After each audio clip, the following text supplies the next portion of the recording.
You know that little calculation you do in your head before buying a coffee? What if I told you that same logic could explain who you marry, or why someone might commit a crime, or even the choice to have kids? Yeah, it sounds a little out there, I know. But one economist, a Nobel Prize winner no less, built his entire career showing us it might just be true. Let's dig into how he did it. Okay, so what is the connection here? A diploma hanging on your wall, your family, a speeding ticket? What could they possibly have in common? Well, according to the economist Gary Becker, the answer is you. More specifically, they're all the result of you, a rational person, weighing costs and benefits. Let's unpack the logic that ties all these seemingly random pieces of life together. All right, here's how we're going to break it all down. First, we'll look at how he took economics way beyond the market.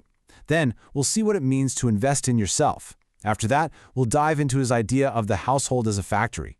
Then we'll tackle crime, punishment, and prejudice. And finally, we'll look at the huge empire of ideas he left behind. All right, first up, economics beyond the market. We're calling this section the Rupture for a good reason. Because to really get what Becker did, you have to see just how big of a break it was from the past. He didn't just bend the rules of economics, he completely shattered them, redrawing the map of what economists were even allowed to study.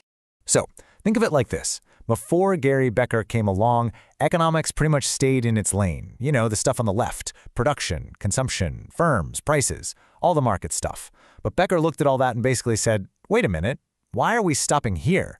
He took the same tools economists were using for markets and applied them to, well, everything else. The really human, really messy stuff over on the right, like family, marriage, education, even crime. Stuff that until then was totally the turf of sociologists and psychologists. And this is the guy right here. The man behind this whole revolution was Nobel Laureate Gary S. Becker. And I mean, his work wasn't just interesting, it was so groundbreaking that he won the Nobel Prize for it back in '92. That really cemented his status as one of the most important economists of the entire century. So this gets us to the absolute core of his work, what he called the economic approach. What does that mean? It's really just this powerful idea that all human behavior, not just buying stuff, can be seen as rational people weighing costs and benefits to make themselves better off. So whether you're choosing a car or choosing a spouse, Becker says you're basically running the numbers, looking at the trade-offs, and trying to maximize your own well-being. Now, it's really important to get this next part right, because a lot of people misunderstand it. Becker wasn't saying we're all just cold, selfish, money-grabbing robots. Not at all.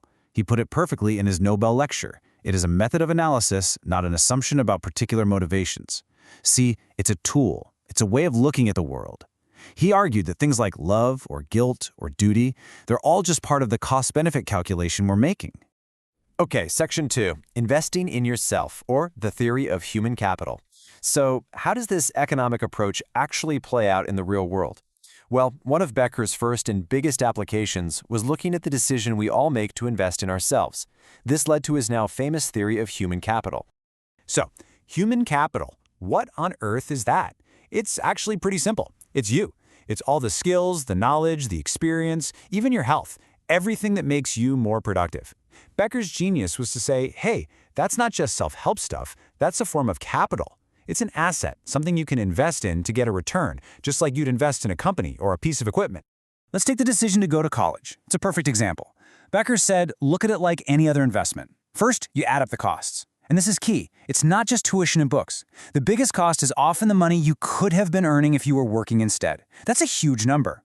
Then you estimate the benefits. Higher salary over your lifetime, better jobs, and then you make the call. If the expected payout is bigger than the cost, well then, getting that degree is a totally rational investment in your personal human capital. And listen, this wasn't just some abstract theory for a textbook. This idea of human capital had massive, real-world consequences. It totally transformed how governments thought about education.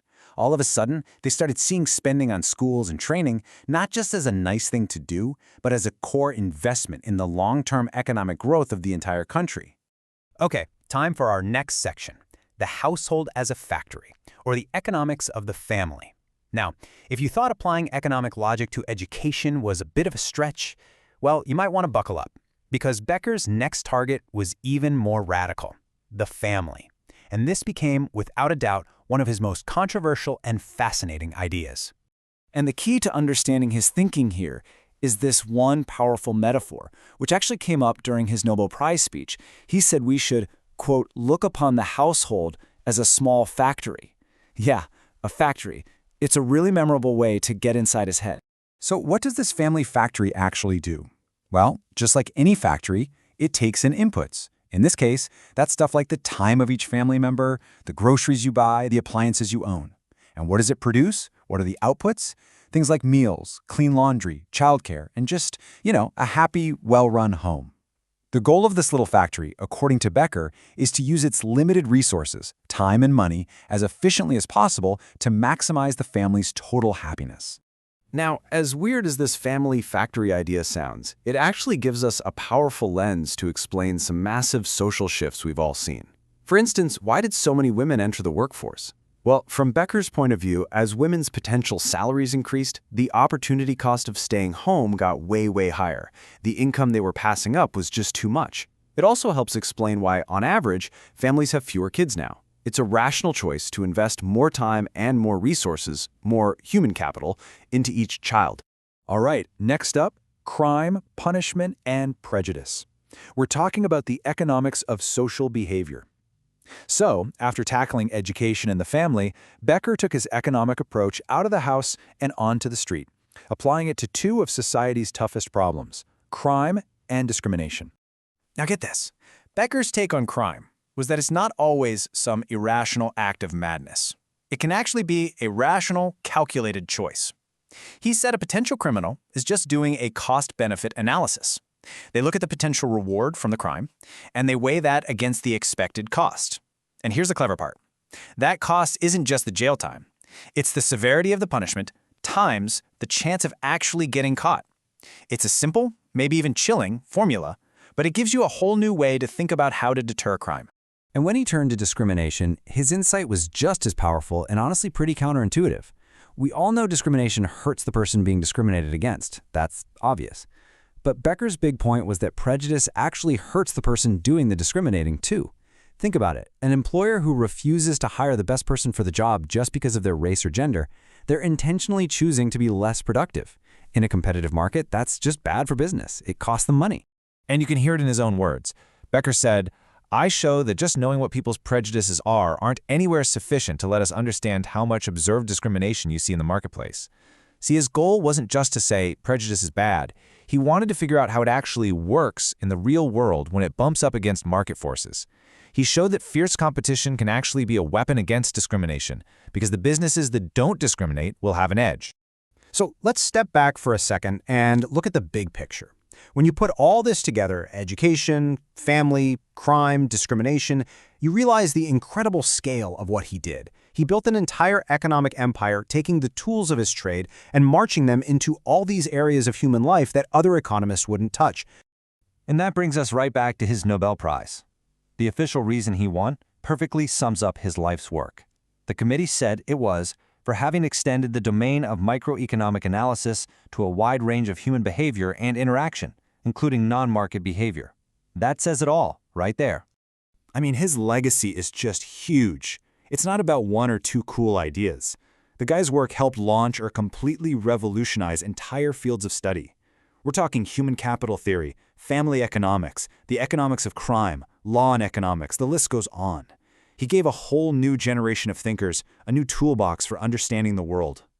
And that leaves us with one final question, but this one's for you.